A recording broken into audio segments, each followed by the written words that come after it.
അസ്സലാമു അലൈക്കും. അൽഹംദുലില്ലാ വസല്ലല്ലാഹു അലാ നബീന മുഹമ്മദ്. അമ്മാ ബഅദ്.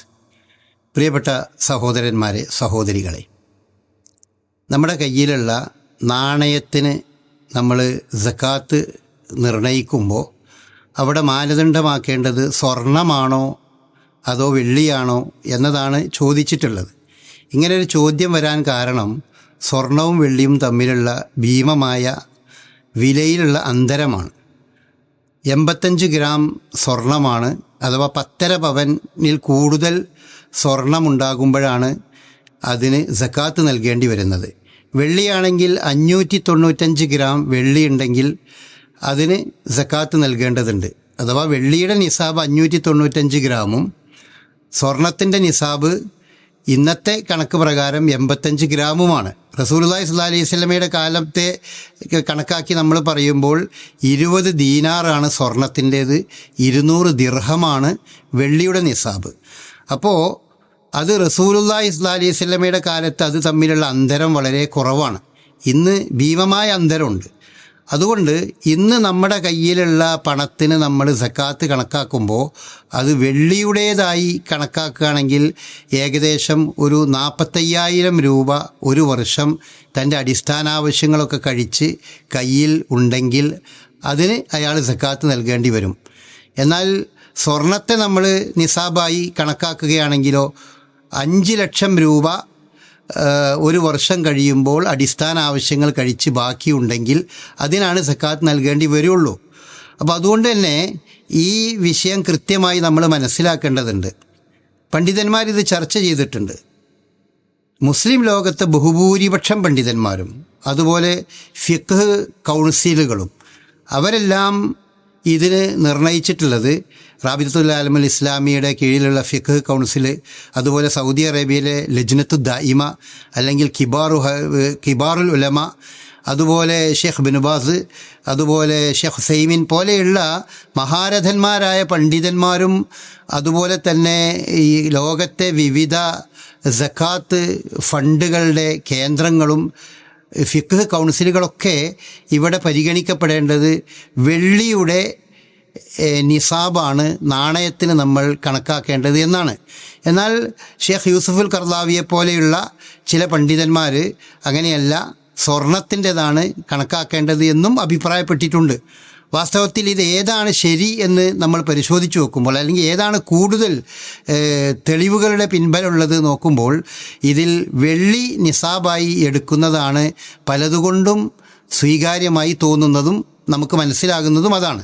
കാരണം ഒന്ന്, സ്വർണത്തെ സംബന്ധിച്ചിടത്തോളം വന്ന ഹദീസുകളും വെള്ളിയുമായി ബന്ധപ്പെട്ട് വന്ന ഹദീസുകളും നമ്മൾ പരിശോധിച്ച് നോക്കുമ്പോൾ അതിൽ കൂടുതൽ പ്രബലമായും കൂടുതൽ സൂക്ഷ്മമായും റിപ്പോർട്ട് ചെയ്തിരിക്കുന്ന ഹദീസുകൾ അത് വെള്ളിയുടെ നിസാബുമായി ബന്ധപ്പെട്ടതാണ്.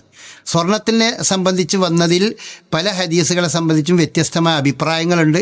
അതിൽ സഹീഹായ പ്രബലമായതും പ്രബലമല്ലാത്തതുമുണ്ട്.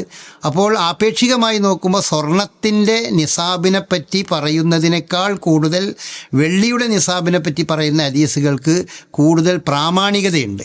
രണ്ടാമത്തെ വശം, ഇത് യഥാർത്ഥത്തിൽ സക്കാത്ത് എന്ന് പറയുന്നത് അത് നമ്മുടെ സൊസൈറ്റിയിലെ സമൂഹത്തിലെ ദരിദ്രർക്ക് അവകാശപ്പെട്ട അവരുടെ അവകാശമാണ്. അപ്പോൾ ദരിദ്രരുടെ ആവശ്യങ്ങളും ദരിദ്രരെയുമാണ് നമ്മൾ കൂടുതൽ ഇവിടെ പരിഗണിക്കപ്പെടേണ്ടത്. അങ്ങനെയാകുമ്പോഴും വെള്ളിയുടെ നിസാബ് നമ്മൾ സക്കാത്തിന് കണക്കാക്കുമ്പോഴാണ് ദരിദ്രർക്കത് കൂടുതൽ ഉപകാരപ്പെടുന്നത്. അഥവാ ഒരാളുടെ കയ്യിൽ വർഷം കഴിയുമ്പോൾ അടിസ്ഥാന ആവശ്യങ്ങൾ കഴിച്ച് ഒരു 45,000 രൂപക്ക് മുകളിൽ ഇന്നത്തെ കണക്ക് പ്രകാരം ഇന്നൊരു 76,000 രൂപയാണ് ഒരു കിലോ വെള്ളിയുടെ വില. അപ്പോൾ 595 ഗ്രാം വെള്ളിയുടെ വില എന്ന് പറയുന്നത് ഒരു 45,000 പ്ലസ് 45,000 കൂടുതൽ വരുന്നതാകും. അതുപോലെ എന്നാൽ സ്വർണത്തിൻ്റെ കാര്യം അങ്ങനെയല്ല. ഇന്ന് സ്വർണത്തിൻ്റെ വില ഒരു ഗ്രാമിന് വെച്ച് നമ്മൾ നോക്കുമ്പോൾ 85 ഗ്രാം സ്വർണത്തിന് 5 ലക്ഷത്തിൽ കൂടുതൽ വില വരും. അപ്പോൾ അടിസ്ഥാന ആവശ്യങ്ങൾ കഴിഞ്ഞ് 5 ലക്ഷത്തിൽ കൂടുതൽ ഒരാളുടെ കയ്യിലുണ്ടെങ്കിലേ അയാൾ സക്കാത്ത് നൽകേണ്ടി വരികയുള്ളൂ എന്ന് നമ്മൾ പറയുമ്പോൾ സ്വാഭാവികമായും ധാരാളം ആളുകൾ സക്കാത്ത് നൽകേണ്ട പരിധിയിൽ നിന്ന് പുറത്തു പോവുകയും പാവങ്ങൾക്ക് ലഭിക്കുന്ന ഈ അവകാശം അവർക്ക് ലഭിക്കാതെ പോവുകയും ചെയ്യും.